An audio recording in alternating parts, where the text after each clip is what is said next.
បាទសួស្តីពុកម៉ែបងប្អូនទាំងអស់គ្នានេះគឺជាវីដេអូរបស់ខ្ញុំទៅលេងនៅកោះម្នាស់បាទនេះពួកយើងបានមកដល់កំពង់ផែ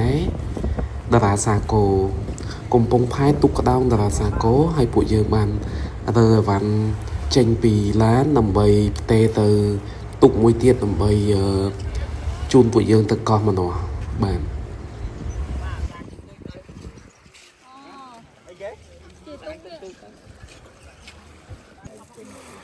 พอก่อนค่ะ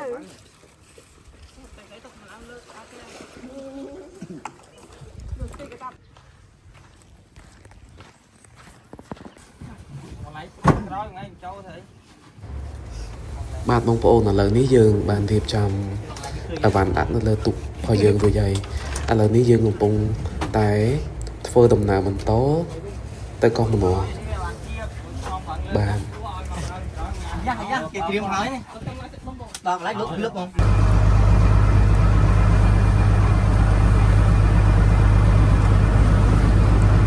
បាទបងប្អូននេះយើងកំពុងធ្វើដំណើរហើយយើងញ៉ាំបាយក្តៅហើយមើលទេសភាពក្តៅហើយកោះម្នាស់យើងនេះវាស្ថិតនៅខាងត្បូងខេត្តកោះកុងបងប្អូនហើយកោះម្នាស់យើងនេះគឺវានៅជិតកោះរ៉ុងហ្មងវានៅជិតកោះរ៉ុងនិយាយរួមទៅបាទហើយនៅទីតាំងកោះម្នាស់ហ្នឹងគឺមានផ្ទះអ៊ំម្នាក់ហ្នឹងគឺគាត់សម្រាប់ឲ្យពួកយើងស្នាក់នៅមានបន្ទប់ទឹកមានអីស្រួលហើយយើងចង់ស្នាក់នៅលើផ្ទះគាត់នឹងក៏បានយើងចង់បោះតង់ក៏បានអាហ្នឹងយើងមានជំរឿនបាទ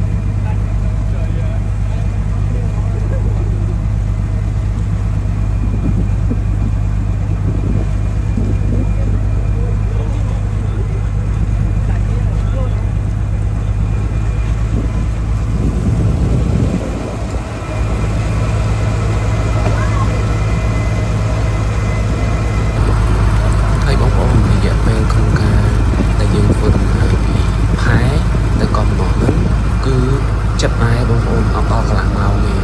យើងនឹងដល់ទីតាំងដែលយើងទៅស្នាក់នៅនឹងនោះយើងឃើញតិចហើយ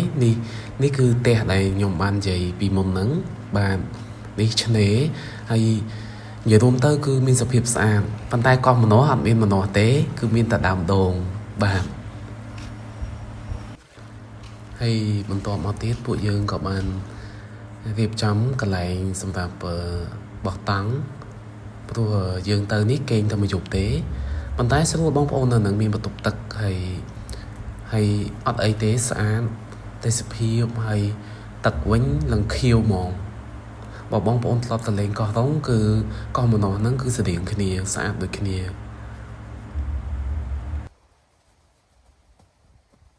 បាទបងប្អូនហើយល្ងាចបន្តិចក៏យើងមកគ្នាធ្វើអាហារសម្រាប់ញ៉ាំពេលល្ងាចជុំគ្នានេះបងប្អូនអាចទស្សនាបានអាហារយើងធ្វើរួមគ្នាប៉ុន្តែ the best ហ្មងបងប្អូនឆ្ងាញ់ហើយបន្ទាប់មកព្រឹកឡើងក៏ពួកយើង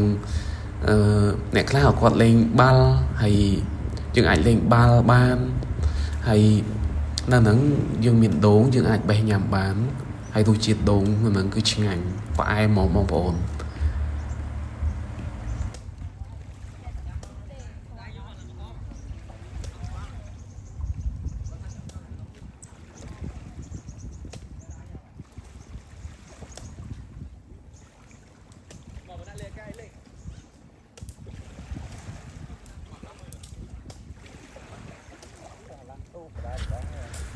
បាទបងប្អូនអ្នកដែលគាត់អត់ធ្លាប់បានទៅលេងកោះម្នាស់ខ្ញុំចង់ឲ្យសាកទៅលេងម្ដង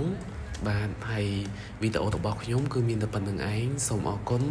ចំពោះការតាមដានទស្សនានៅវីដេអូខ្ញុំ